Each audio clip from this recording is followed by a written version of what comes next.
Dinosaur Jr. is one of my favorite bands. I've been a fan since I first heard their first album in 1985. I said, what's this? It's really different sounding than anything that came out that year, really different. And then I first saw them in 1986, like a year later, opening for Sonic Youth.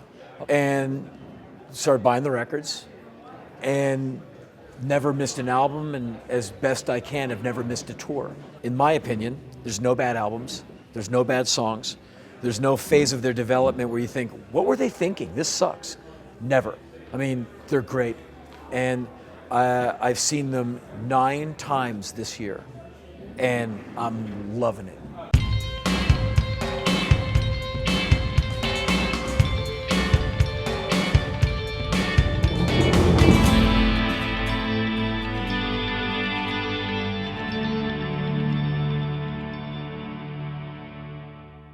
I mean, the very first shows that I went to, like hardcore shows, there was skaters at the shows, you know, like in Boston, like the Boston hardcore scene, there was a lot of skating going on. And when I met Jay, I mean, he skated. I don't personally skate, I never did, but I always noticed always a connection, kind of, you know, just for whatever reason. Boston had a really hairy hardcore scene, like a lot of really almost guys that could have been hockey players who were just really into hardcore and were mean as hell, and like you couldn't even like consider going into the pit or slamming at a Boston show because they would destroy you. There would be no way you could ever do it. And yeah, like Jake Phelps was like a big scary skinhead in our hardcore scene, you know, back then, you know, or 15, he's like 19, he was like, he just interviewed me recently in France, and I hadn't seen him since I was 15. I was just like, so I still was like, oh shit, it's the skinhead guy. But he once, you know, complimented me on my drumming, I remember. I'm just like, thanks. Like, I'm scared.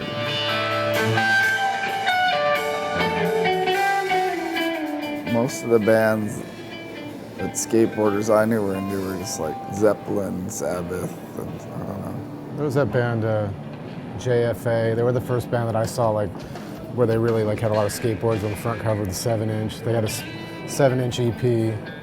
Jodie Foster's Army, they were from Phoenix. I was actually really surprised when people would say, oh, like, you know, your music's like, I'd be like, oh, really? Like, yeah, we hear your stuff all the time. And I was kind of surprised at first. I think it had a lot to do with Neil Blender. I just met him early on, and he came to a show, you know. Yeah, when we were out here. On the Bug tour, actually, I think. You know, and then when Alien Workshop started, he was, you know, he was part of that, so we got in with Alien Workshop.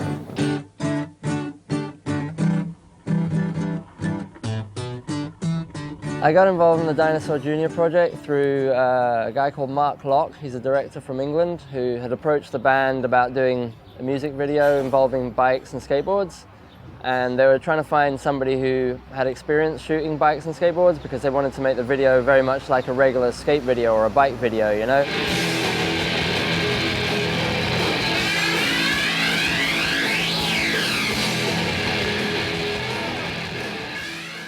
The director wanted to do a BMX thing, and I just said I would rather skateboard.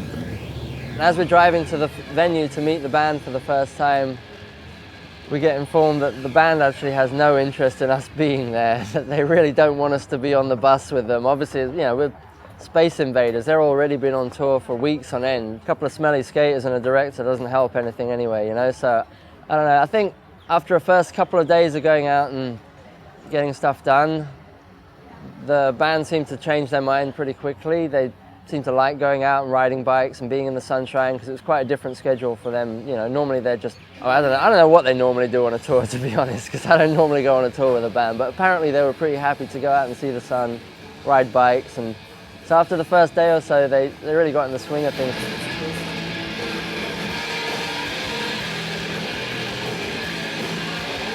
I hadn't skated that much in years, you know, we would just be like, all day we'd be going around and just... It was fun to have our doubles, the kids there. Like, they made it really fun.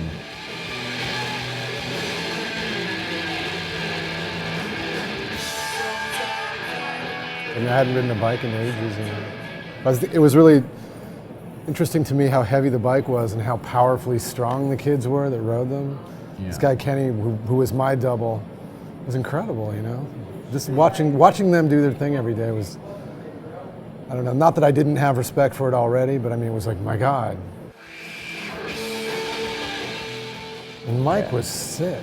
Like he was so the way he filmed like on a board going backwards down the street, holding a camera. It was like he had great ideas, like the whole crash scene, you know, off the guardrail, and he was telling me like, get angry, man, like throw the bike, like come on, let's see some anger. And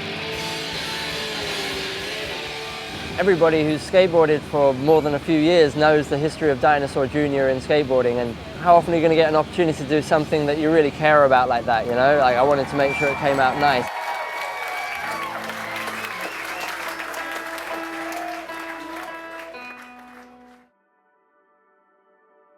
All right, so I'm at 50-50 grind this rail right here, right now. Just watch that. Wait, Murph! We gotta go sound check. Okay. When I get back, we're doing this.